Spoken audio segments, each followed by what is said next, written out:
Buenas noches, enseguida presentaré la parte correspondiente mía de la presentación final de la materia de seguridad de la información como parte del integrante del equipo compuesto por Oscar González, Francisco Domínguez y su servidor Saúl Figueroa. Entonces damos continuación a nuestra presentación final. Recuperación. Consciente de la importancia de los datos, las instituciones generan respaldos de forma diaria sobre la información que se va incrementando constantemente. Además, vez por semana se realiza un backup de toda la información contenida en los servidores. Esto se realiza de forma automatizada a través de herramientas como Data Protector de HP, que es compatible con la unidad de almacenamiento. Esta operación es supervisada por los técnicos especializados. Recuperación. Usos de respaldo y recuperación. Número 1. Restaurar un computador. 2. Restaurar un pequeño número de archivos o bases de datos. 3. Recuperar la información a un punto del tiempo ya pasado con fines de obtener reportes e informes de determinada fecha, periodo de tiempo. 4. En la empresa además es útil y obligatorio para evitar sanciones por los órganos de control en materia. Sistemas de recuperación de información. La base de datos se compone de los documentos importantes, las necesidades a la hora de recuperar, y se extraen los documentos relevantes, así como los documentos no relevantes para posteriormente hacer una equidad de documentos necesarios. Centro de datos. Un data center es, tal como su nombre lo indica, un centro de datos o centro de procesos de datos. Esta definición engloba las dependencias y los sistemas asociados, gracias a los cuales los datos son almacenados, tratados y distribuidos al personal o procesos autorizados. Los servidores en los que se albergan estos datos se mantienen en un entorno de funcionamiento óptimo. Estos pueden ser como las oficinas de Google, de Facebook, donde se almacenan todos los datos de los usuarios para después hacer uso de ellos en sus plataformas. Los primeros data centers se diseñaron siguiendo las arquitecturas clásicas de informática de red, en las que los equipos eran apilables en mesas, armarios o racks. Por ejemplo, aquí tenemos un ejemplo de un centro de datos. Seguridad en base de datos. La base de datos contiene la mayoría de los datos relacionales del mundo. Son los objetivos ideales para los hackers que buscan objetivos de alto valor para el robo de datos. El riesgo de una sola base de datos puede resultar en decenas de millones de registros violados y un coste de varios millones de dólares en actividades de mitigación de estas actividades ilícitas. Diferentes ataques a las bases de datos: ataque y seguridad de sesión, robo por sniffing, robo en servidor compartido, robo por cross-site scraping, ataque por inyección de código, que viene siendo el ataque más común que se aplica a estos sistemas de almacenamiento de datos, ataque por inyección de comandos en PHP.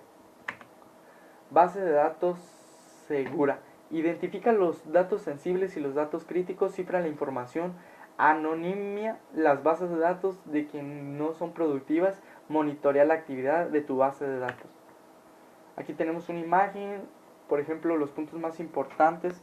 En este caso, monitorear las actividades hacia la base de datos para prevenir accesos no autorizados, sobre todo inyecciones SQL, escalación de privilegios o roles, acceso ilegal a datos sensibles, análisis basado en la garantía del SQL, opciones flexibles para reforzar la seguridad, basadas en listas blancas y negras, arquitectura escalable, reportes predefinidos para SOX, PCI y otras regulaciones mundiales.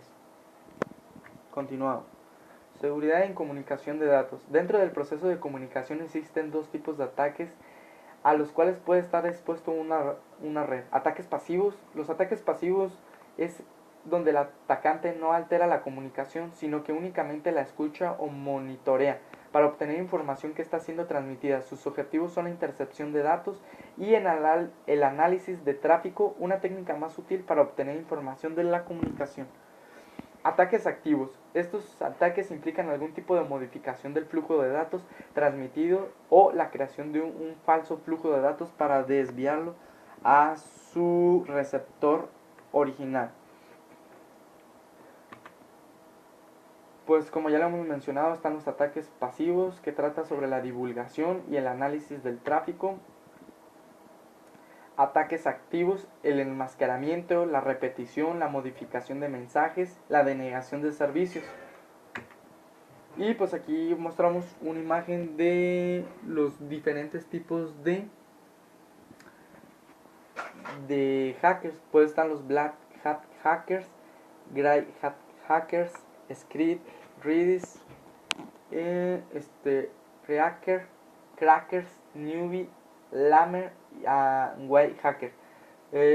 Así en este orden que los fui mencionando son los de mayor nivel de seguridad que se necesitan tener, hasta los menores que vendrían siendo los WAI.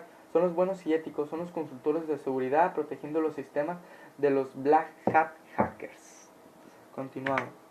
Identificación y administración de riesgos. El análisis del riesgo ayuda a las personas encargadas de tomar decisiones y a los directivos a entender la gestión de riesgos y cómo pueden afectar a la consecución de sus objetivos y a la capacidad de eficiencia de los controles ya implantados. Los resultados de este análisis nos servirán de referencia a la hora de tomar decisiones en la empresa, por lo que usar gap análisis en la implementación, sobre todo en el estándar ISO 9001. Los pasos para la evaluación del riesgo son identificación de los riesgos, el análisis y la valoración. Análisis del riesgo. Con esto pretendemos comprender el riesgo de la forma más detallada posible. Es el primer paso en el estudio de la evolución del riesgo. Los usaremos para tomar decisiones en cuanto a si debemos tratar los riesgos y los métodos que utilizaremos. Nos sirve para conocer las consecuencias y la probabilidad de que algún riesgo se produzca sin perder de vista los controles implantados. Estos parámetros nos servirán para establecer el nivel de riesgo.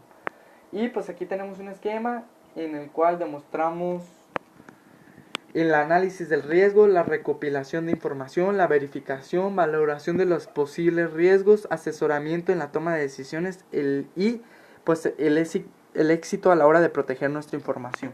Y pues con esto concluye mi parte en la presentación final. Cabe resaltar que en cada una de las actividades tuvimos que realizar prácticas en la cual reforzaban nuestro conocimiento en la teoría, como por ejemplo en la toma de riesgos tuvimos que investigar una empresa que no solamente nosotros teníamos que detectar riesgos virtuales, sino los riesgos físicos a los que está expuesta la información, como controles de seguridad física, así como los lógicos. Y pues cabe resaltar de que estas prácticas eran muy eficientes y reforzaban nuestro conocimiento. Más adelante mi compañero Francisco Domínguez explicará la parte final de la presentación. Muchas gracias.